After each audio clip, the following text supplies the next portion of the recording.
welcome back to the Doctor Who Marathon. I'm your host McEdam, and today we're going to be talking about the Series 8 story, Into the Dalek, written by Stephen Moffat and Phil Ford, and is directed by Ben Wheatley. This is the first time where the 12th Doctor would meet his iconic enemies, the Daleks. And it is also the first story in a long time in Stephen Moffat era specifically, where where two writers have been named as credited writers.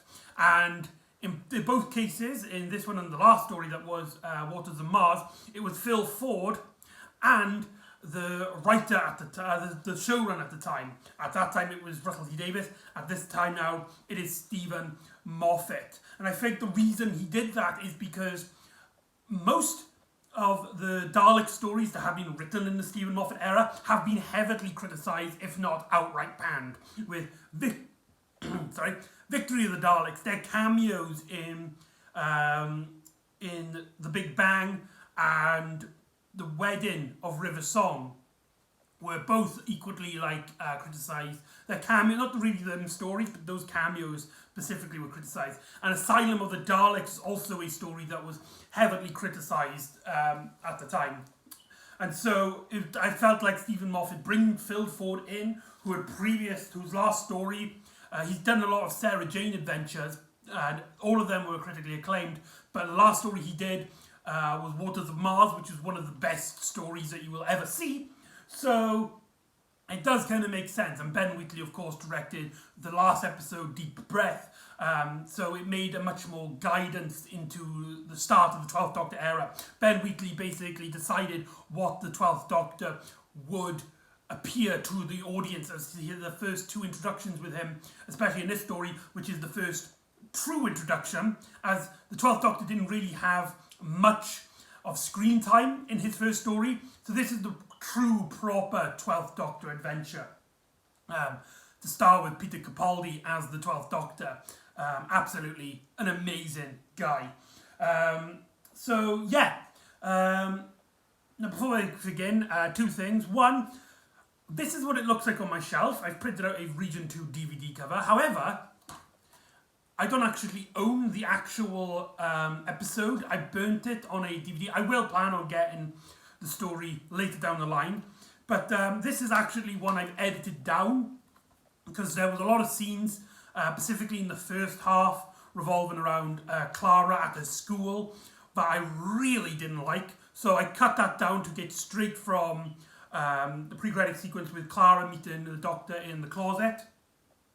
That sounded better in my head. And there's also other scenes I took out, like the Missy cameo and other things. So this is a cut down version of Into the Dalek. And here's the cover. This is a cover that's by Christopher Doctor Who DVD covers. And he always does stunning work. I mean, I can't recommend him enough if you want to print out these DVD covers, I guess. You know, the Doctor's half face with a Dalek. That's just a really cool imagery. Here is the spine, if anyone is interested, with Peter Capaldi there. And then here's the back, to which I also included a Doctor Who extra, which is a short thing on YouTube that I downloaded. As you can probably see, I've written MP4. I could have just written MP4 on the actual cover. This is just to remind me that the format that's on this, it can be played on an MP4 laptop or computer or something. But another thing I want to get away with, another thing I want to talk about before I talk about the main episode is something I forgot about to talk about in the last episode, and that is the new title sequence. Series 7 introduced a new title sequence, which was, I presume, there's no confirmation on this, there's no interviews, there's no statements from anyone. It just comes out of purely just me presuming that was going to continue on from the Capaldi era. Very similar to how the 4th Doctor's intro was in the last series of the 3rd Doctor, and the 5th Doctor's intro, kind of intro that stargazing, was also used as the intro for the last series of the 4th Doctor. I thought it would be something similar like that.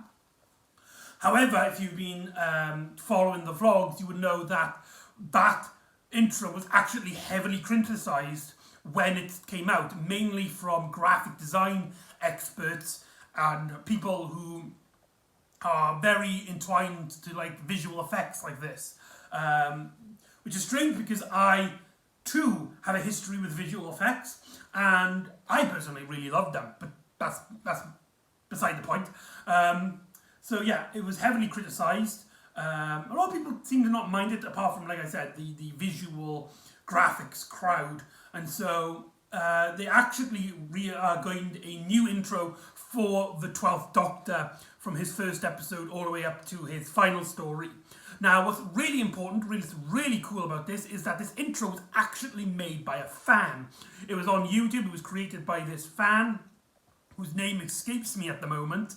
And it's so stunningly different. Now, the actual intro itself is absolutely gorgeous. I love the when the TARDIS comes out, you've got that clock, the clock face like twirling out, and you've got then these gears. I really like that. I feel like the second half, though, it does kind of dull down a bit when you've got these planets orbiting and you've got these weird like like screens, like hologram effects around. Actually, it's kind of similar to something that appeared at the end of the Day of the Doctor and the credit sequences for that. Very similar to the effect of that. And I feel like, and also the logo is very similar to the Series 7 and Series, Series 7 overall, because it's Series 7 Part A and Part B. I wasn't too keen on it. But the first half, really cool, really etogenic. It makes you just go, yeah, come on. And another thing as well is the intro, the music itself. Murray Gold also introduced a new theme song for this new era. And this is actually something that's also been incredibly criticised. Personally, for me, I think the first half really kicks in really well. And you've got that... But when it gets to that winding bit, the middle eight... It's not the middle eight, but it's the high-pitched sounds. For some reason, Murray Gold gives it a really high-pitched sound, and it is kind of grating onto the ear.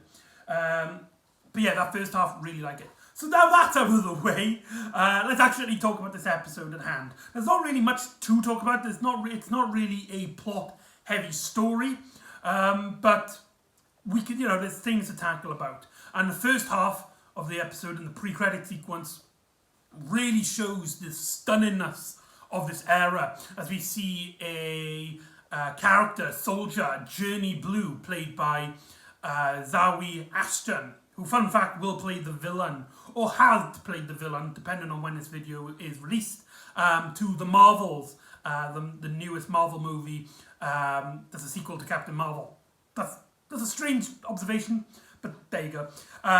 And she is being tracked down by a Dalek ship with this music that's very classic inspired.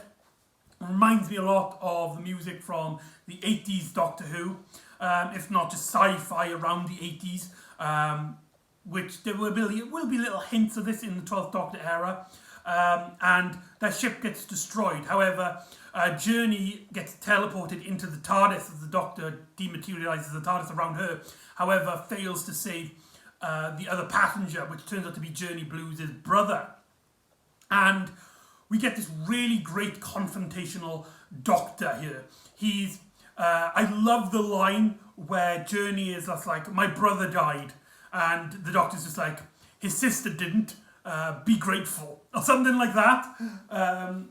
That's just a really great line. Basically, the 12th Doctor here is portrayed as somebody who's really blunt, who really doesn't understand emotions, and somebody who just gets past things and has a blast, in the sense that he personally enjoys it. He doesn't really care. He's very sarcastic in a way to other people. There's a great line as well later on down the line where he's like, he's talking about the two soldiers, like, I don't know their names. He could be her uncle. I don't know that. I could have just made it up because I got bored. This is Clara. She's not my companion. She's my carer. She cares because I don't have to. That's a great line right there. And we also get this really great moment, probably one of my favourite moments of Series 8, is where Journey puts a gun to the Doctor and asks him to take her to the base of the asteroid. And the Doctor refuses, even though he's got a gun pointed to his head. He just doesn't care. He's like, no, get it right. Say it again, but get it right. To which then she asks, please, can you take me to the asteroid? To which then the Doctor then politely agrees to. There's then a moment where the Doctor meets the General, who, like I said, might be the uncle of... Actually, no.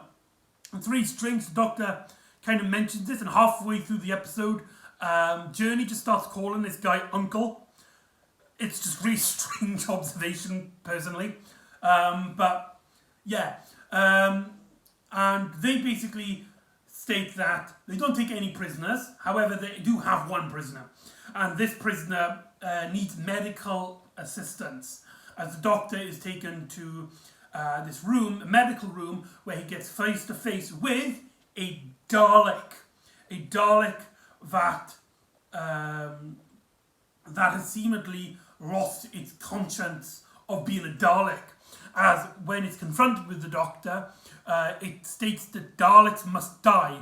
Every Dalek must die. And the Doctor is shocked. He's conflicted about this. A Dalek that knows morality, that knows that the Daleks are evil, and wants them all destroyed. A Dalek that has changed its mind, its morality. This is something that the Doctor really, really shocks him. It surprises him. And so we then, after the credits, we then cut to Clara and her time at the school. And specifically then we get introduced to Samuel Anderson's character, Danny Pink. Now, if you remember last video in the Deep Breath, I stated I was like so glad that Clara was given a character. She was actually interesting. She has this great relationship with the 12th Doctor, and they, there's actually substance here in Series 8. However, there is a flip side to this, as for some reason, when Clara comes to her average everyday life, she is absolutely degrading. And there's nothing against Jenna Louise Coleman. She's a fantastic actress and really nails down the role that she's given to her. It's just the role that she's given to her in certain elements of Series 8 really are degrading. Essentially, we learn about this Danny Pink character, a new teacher. He's a PE teacher, and I want to say he's also the maths teacher or the English teacher. Oh no, Clara's the English teacher, so I'm guessing Danny's the math teacher. It doesn't really matter. And we get a scene where one of the characters talks to him about his life as a soldier, because he was a soldier at the time. There's a great gag at the start where he's like, look, what are you? What are you, children? Yes, sir. You think you're funny? Yes, sir. Okay, but... And, yeah, that's a really funny little gag moment. But there's a moment then where people are talking to him about his soldier life, and it's like, did you ever kill someone? It's like, I'm a soldier, there were other soldiers there, I'll let you draw your own conclusions. Okay then, did you kill anybody that wasn't a soldier? And then Danny starts crying as he remembers a horrific, tragic event in his past. And this then comes up later, sort of, when he gets introduced to Clara properly, and Clara kind of takes the mick out of the fact that he was a soldier. And I don't mean like a fun, bombastful way, though it is clearly presented like that. Oh my god, I just want to punch Clara in the face after this scene, where essentially she is like, what, you teach kids how to shoot people, and then Danny's just like, there's more to soldiering than just, modern soldiering than just killing people. It's like, okay then, you kill people, and then you cry afterwards. I bet you can see now why I edited this story down. That line is so... After that point, I wish the Dalek had killed Clara at some point throughout the episode. Why? I don't understand why this really horrible line was given to Clara. Like, the idea here is just... I just don't understand it. It's just really... it's just such a horrible line. It's just so damn stupid, and it also as well takes away out from the main narrative. We get like at least a 10-minute scene in this school, and we get introduced to Danny Pink, who has nothing to do with the story. He doesn't get introduced. He doesn't get introduced to, come with the TARDIS and get into the Dalek with like everybody else.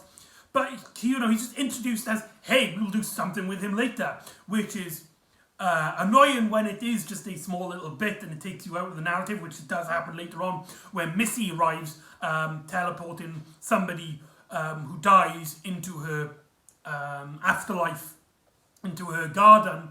But here it's literally just eating away on our runtime. It's so frustratingly dull, and there's some really just mind-boggling scenes. There's a scene where Danny is talking to this woman and she's asking him about like how his weekend went, to which Danny's like, yeah, all I just did was reading. And she's like, I bet you did. Yeah, I did. I know you did. Or something like that. This is the first Dalek story in the 12th Doctor era. Why are you wasting time here? I'm going to just completely forget about that because, again, it has nothing really to do with the story, but I will have to state that it takes off a lot of screen time in a 15-minute episode, 14 minutes episode. It's frustrating. A part of me feels like this is what the Stephen Moffat was written. This is the credit that he was written to. It was Phil Ford had written everything else with the Dalek and the base. It was Stephen Moffat that introduced Danny Pink and this plotline, this narrative, because when Clara gets into the TARDIS, when she goes into the cupboard and she sees the Doctor, the story then is completely forgetting about Danny Pink, and we then get introduced back into the main narrative, where the Doctor asks Clara a question, a very important question, and he asks her, it's like, right, you've got to be completely blunt, with it's got to be cold and calculated, and no remorse. Clara, be my pal, tell me, am I a good man? To which Clara replies with, I honestly don't know. Now, I don't understand this aspect of the story. Fair enough on other companions when they've seen the Doctor at his darkest, but Clara has seen the Doctor at his most brightest, and the only time they've really had a sort of fallen out is when the Doctor regenerated and was kind of a dick to her at the start of the story. Mind you, this story takes place from their point of view right after Deep Breath, or at least from Clara's point of view, as that story states that, the Doctor was going to get her coffee, and this story has the Doctor retrieve that coffee. And so Clara, it doesn't really add up for Clara's character that, she would question the Doctor's morality, whether he's a good man or not. Sure, later on in this episode, it does kind of make sense, but in this narrative, right at the start, with Clara at this point in their relationship, really doesn't make sense. So Clara's just really scrambling for an idea here. She's much more of an interesting character than she was in Series 7, but it's still, it's all over the place. Sometimes she's really interesting, and sometimes she's not dull, but incredibly obnoxious. Obnoxious? I think that's the word I'm looking for. And so the Doctor then introduces Clara to the Good Dalek, aka Rusty. The Doctor decides to name him Rusty. And they've decided that they're going to miniaturize everybody. And the Doctor, Clara, and a handful of soldiers, including Journey, and I think it was 2 other soldiers, and put them inside the Dalek. Now, for those of you who are keeping well interested into the narrative, you might notice something. A single trapped Dalek, and the Doctor basically has to try and help it in a sense, and the Dalek questioning its morality. This seems like a almost shot-for-shot rip-off of Dalek, with a bit of I'm trying to think of the word, trying to think of the story. Gulliver Travels. We got the giants and they go inside. I can't remember, I don't know where that influence is from. I want to say Journey to the Centre of the Earth, but it's clearly not. Where they actually go inside the Dalek. It's just that really new. And yeah, when you do kind of realise that, it is kind of frustrating. However, personally, it doesn't bother me, because it's going back to the roots. You see, Daleks, after Dalek, Dalek and Partner of the Waves and Bad Wolf were some of the best Dalek stories the show has ever had. And then, ever since then, they've also had an issue of appearing too many times. They appear every single series, loosening the threat of them, because they seem to be defeated every other week. And then we have the Stephen Moffat era, and you clearly can tell that Moffat just doesn't have any interest in the Daleks, despite them being one of the biggest monsters in the Doctor Who franchise, if not the biggest. So I feel like them going back to a story that's heavily influenced on Dalek is basically them saying, we're going to try and make the Daleks scary again. One Dalek against everybody, and this singular Dalek can cause so much harm, so much misery, despite the fact that even this one is questioning its morality. And so the majority of the story then, in terms of the plot, is just them wandering around the Daleks' interior. There's some really great shots here. Ben Wheatley really knows how to shoot the 12th Doctor. There's a great moment where the imagery is all warped when they go into the eye stalk. I don't know how that's possible. I was convinced it was glass, but no, according to this, it's kind of like a transparent material that you can actually walk through if you were tiny enough to get through.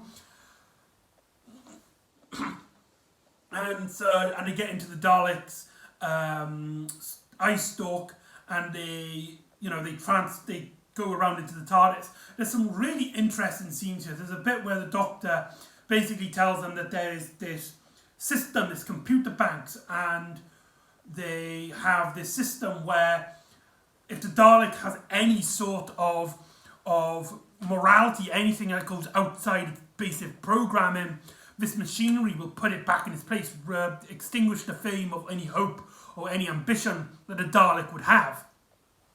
And we get the scene then, a really great scene in my opinion, probably, and it shows this darker Doctor that the series was promoting. This is one of only the few times where we actually get this darker Doctor, where basically one of the soldiers injures the Daleks on the inside, and antibody robots come inside to basically extinguish any germs.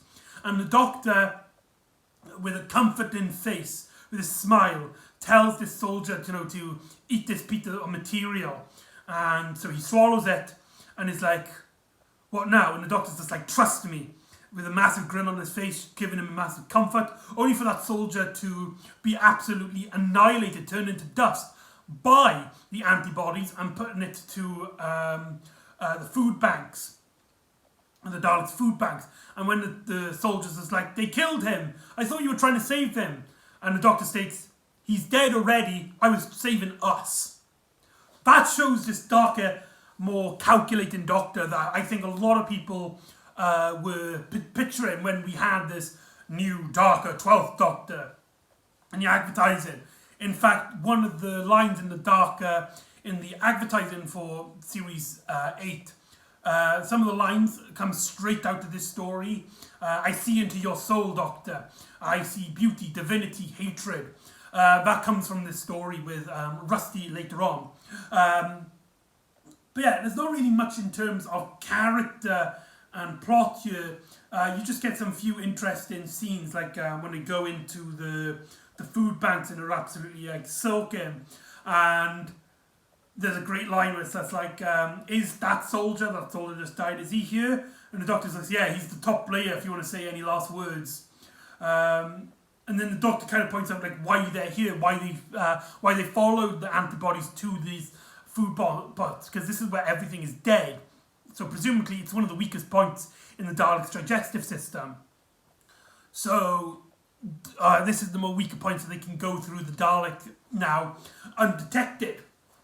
We also then get the Doctor talking to Rusty, as Rusty is communicating to it on the inside, and basically explaining that the reason it turned good per se, or at least changed its morality against the Daleks, is that because of two things. One, it was injured by there's an injury inside its computer systems which are leaking out massive amounts of radiation, and seemingly this system that keeps the Dalek in check seemingly has died out, it's gone faulty. But there's also another aspect to this, and that is this Dalek Rusty had saw a star being born and realized that its mission to destroy all sorts of life in the universe was obsolete. It's useless to fight life because life finds a way. There's no point to the Daleks' mission. Daleks are just extinguishing something that is inedible. You can't destroy all life because life finds a way. Stars might die, yes, but stars will also be born. It's futile. It's, resistance to that is futile. I think Rusty actually says that at one point. And there's also this whole dynamic of the Doctor and Clara basically debating on whether a Dalek can turn so-and-so good. And a lot of people were confronted about this. A lot of people were confused about this aspect of the story. I think the main issue with it is that the script constantly uses the words good and evil, because by this story, a good Dalek is, at the start of the story, is a Dalek that knows that the other Daleks are evil, but then by the end of the Daleks, by the end of the story, the concept of good has changed. So it's not only a Dalek that, or at least a Dalek, not only that would want to kill the other Daleks, but it's a Dalek that, wants peace, that wants to not kill anything. It's just now that this finger trigger Dalek is now pointing its aim at the other Daleks. And that is still a bad Dalek in a sense. That's still an evil Dalek. It's just now a Dalek targeting its hatred to other Daleks. And that is, I think, is kind of the issue here. But when you actually deep down into it, I think the actual morality tale the story tells does make sense on that front. This is a story in which the Doctor can see that a Dalek can change its mind. A Dalek can see other Daleks as a bad thing, as the distinguisher of all life is immoral. But under the Doctor's mission and Clara's mission is basically to turn that and make it good, make the Dalek realise that not only is the Dalek's mission obsolete, but life is so much better. If you enjoy life, if you learn to live with others, then that would be a good Dalek. But that is not the mission. So I feel like if it wasn't, I think it is a kind of an issue on the script itself, because like I said, I think they use the word good and evil too much in this narrative, and it kind of gets confusing on what they're actually talking about. But I think when you digest that, when you understand that, the idea of that, I think it does actually make a lot of sense and a lot of interesting aspects. When they find the tissue damage, it's not tissue, it's part of the machinery, the damage that's leaking out the radiation, the Doctor heals it, and hopefully that Dalek would be grateful enough that it'll communicate to the Doctor and it'll just have this peaceful conversation with the Doctor. However, everything goes loose as this damage was actually seemingly something that was letting the Dalek feel these other emotions, and so the Dalek turns evil again and starts killing everybody in the asteroid base and actually sends an army of Daleks to this asteroid, and basically all hope is lost. And you see a lot of death in this story, which is something we haven't seen in a while in the Stephen Moffat era. It was kind of glad to see a lot of Daleks, a lot of soldiers just being destroyed, and explosions all left, right and centre. And we get to the climax, and the Doctor and Clara have this debate, which I will admit is, though I do understand it, I do understand where Clara's coming from. This is not what we learned. We didn't learn that the Daleks are just purely evil. We learned that the Daleks can change their minds. It's just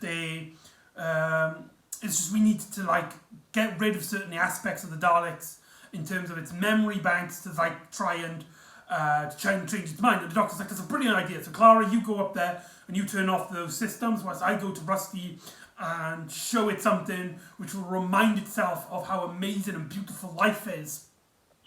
And that's kind of the mission near the end of the story. And the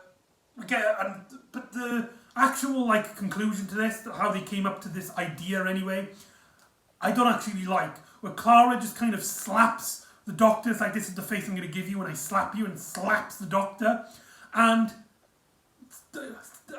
male abuse is something that Stephen Moffat has used on numerous occasions, especially in Series 7 and Series 6, as a sort of comedic hand gesture, which it's not. I mean, looking back now, male abuse, especially, slapping across the face, is something that happens in real life, and is something that should be taken seriously. And here, though it is kind of played for laugh, you do kind of feel like the Doctor's in an abusive relationship here, which kind of is a complete 180 on the Doctor and Perry from the Sixth Doctor's era, but, maybe it was calmer.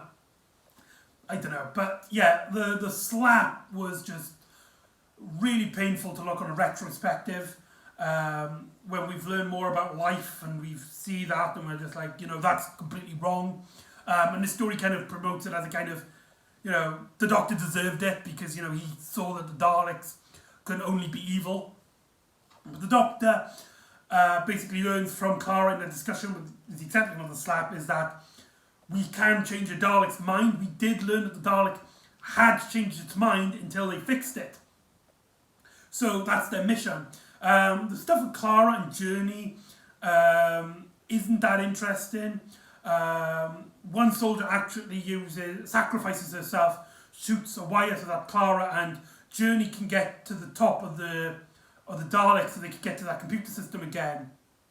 Where this one soldier then basically sacrifices herself to the antibodies. It's here then that we have the Missy cameo, which, like I stated before, is incredibly distracting and really takes you out of the narrative. But anyway, the Clara fulfills her purpose where they break the computer system, so Rusty is now free to feel new emotions, and the Doctor basically shows him his memory banks, shows the Daleks memory banks, and reminds it of that burning star, the star that was born. And the Doctor then shows Rusty his memories, the Doctor's memories, and this is where that line, I see into your soul, Doctor, beauty, divinity, hatred. I absolutely love this twist ending where this Dalek has a chance, this spark of seeing a great thing, and the Doctor opens up his memories, his feelings to it, and all the Dalek sees is the beauty in the Doctor's hatred for the Daleks. They've gone back to square one. The Dalek is basically reversed. It hasn't learned anything. It sees the Doctor, he sees his hatred for the Daleks, and he finds that good. And so he has now a newfound passion to destroy more Daleks. And the Doctor is shocked, is surprised by that. I've heard some reviews, some great reviews, by the way, from like Mr. TARDIS and Stu Bagfull, which didn't like this because it's like, it makes the Doctor feel like an idiot because it's like, this was the same point the Dalek was at the start of the story. Why is the Doctor surprised and upset by this? But I disagree. I feel like the Doctor's mission here was trying to convince the Dalek, there's more than just killing. There is benefits to not only not killing, but, living life with other individuals, with other creatures, with other aliens, with other life. And the Dalek to kind of go back to square root was a failure on the Dalek, as we see Rusty basically just annihilating a bunch of Dalek soldiers, and also it sends a communication system which tells the other Daleks that the asteroid is self-destruct, so just escape and get as many members of the Dalek race away as possible, saving everyone else on the asteroid that had survived. And there's a scene where the Doctor's just like, no, a good Dalek would know about, pain and suffering is a bad thing. And Rusty's just like, I am not a good Dalek. Doctor, you are a good Dalek. Again, that's kind of a rip-off of the you would make a good Dalek in the story Dalek. Again, it's another rip-off, but, there's been 9 years difference. Is it 9 years? No, it won't be 9 years. 7 years. No, yeah. No, Steph, 9 years. 9 years, sorry, between Dalek and Into the Dalek. So I kind of understand that they could get away with that. And the story ends with this really controversial moment because there's something that there's another aspect of Series 8 that we haven't tackled yet. And this is where that kind of comes into prominence. We kind of had hints about it throughout the episode. But here we kind of get this one aspect of the 12th Doctor that was so loathed, so heavily criticised, that in the next series it was completely forgotten about. And that is the Doctor's hatred for soldiers. Basically, Journey goes up to the Doctor before him and Clara go into the TARDIS and asks to join them in the TARDIS crew. And the Doctor's just like, "You're amazing, you're sweet, I would love to have you on board. But sadly you're a soldier, so no." And the Doctor then walks into the TARDIS and dematerialises as Clara goes back. Clara stating to the Doctor, it's like, "I don't know if you're a good man, but I think you try to be." And I think that's the point, that's the main reason. But let's go back a little bit, let's go talk about that soldier hating, because that's something that plays, I won't go too much into depth about it here, but retroactively, you know, the entire Series 8 has this kind of story arc where the Doctor just has this prejudice against soldiers, which doesn't make a lick of sense. For one, his best friend, Brigadier Alistair Lethbridge Stewart, was a soldier himself. In fact, he worked for a military organisation. The Doctor worked for UNIT, for crying out loud. Two, the War Doctor. This story, this idea of the Doctor hating soldiers, goes against everything the Doctor has learned in Day of the Doctor.